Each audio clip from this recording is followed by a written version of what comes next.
ओम श्री महालक्ष्मी नमो नमः। श्री महालक्ष्मी मातेच्या कृपेने तुमच्या सर्व इच्छा मनोकामना पूर्ण होत ही महालक्ष्मीच्या चरणी प्रार्थना करून आजच्या आपल्या नवीन माहितीपूर्ण व्हिडिओला सुरुवात करूया। तर येत्या 26 मार्च 2026 गुरुवार रोजी श्रीरामनवमी येत आहे। पण तुम्हाला माहीत आहे का, जर तुम्ही राम जन्माचा अचूक मुहूर्त चुकवला तर पूजा अपूर्ण राहू शकते।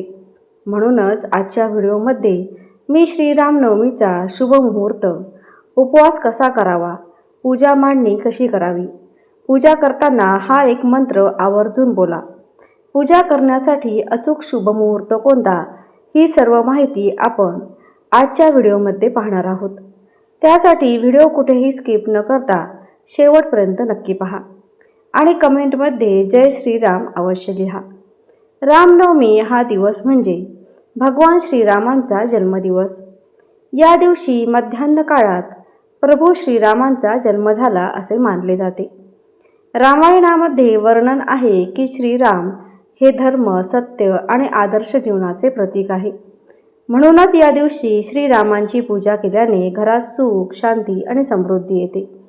आता बघा, 26 मार्चला रामनवमीची तिथी 11:48 चालू होत आहे व 27 मार्चला सकाळी 10:06 समाप्त होत आहे।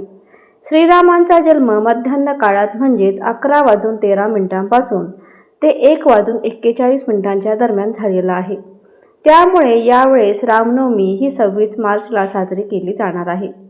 11 वाजेपासून तर 1:45 वाजेपर्यंतचा काळ ही वेळ म्हणजे श्रीराम जन्माचा क्षण मानला जातो। त्यामुळे श्रीरामाची पूजा ही याच वेळेत झाली पाहिजे, हा सगळ्यात शुभ मुहूर्त मानला जातो। आता पाहूयात रामनवमीची पूजा कशी करावी। सर्वात पहिले घर स्वच्छ करून पूजास्थान स्वच्छ करावे। पूजा मांडण्यासाठी चौरंग किंवा पाट घ्यावा, त्यावर आसन ठेवावे। श्रीरामांचा फोटो किंवा मूर्ती घ्यावी, मूर्तीला हळद कुंकू वाहून अक्षदा अर्पण कराव्यात। त्यानंतर फुलं अर्पण करावी, धूप दीप दाखवून पूजा करावी। जर तुमच्याकडे मूर्ती असेल तर त्या मूर्तीला सर्वात पहिले पंचामृताने अभिषेक करावा, नंतर पूजा करावी। पूजा झाल्यानंतर श्रीरामांची आरती म्हणावी। त्यानंतर श्रीरामांना गोड नैवेद्य दाखवावा।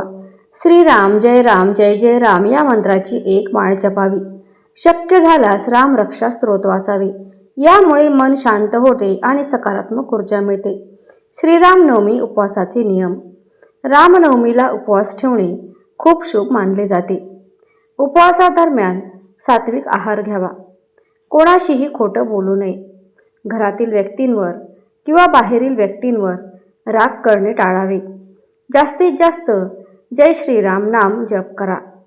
श्रीरामांच्या नैवेद्यामध्ये तुळशीचे पान अवश्य अर्पण करावे। श्रीराम लवकर प्रसन्न होतात अशी धार्मिक मान्यता आहे।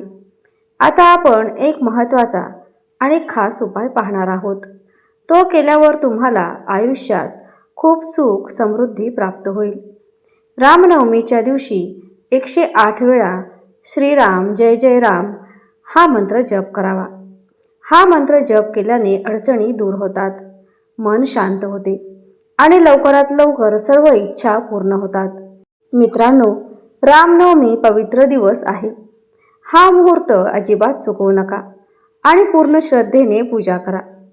तर हा महत्त्वपूर्ण व्हिडिओ आवडला असेल तर एक लाईक नक्की करा, आपल्या चॅनलला सबस्क्राईब करा आणि कमेंटमध्ये जय श्रीराम अवश्य लिहा। धन्यवाद।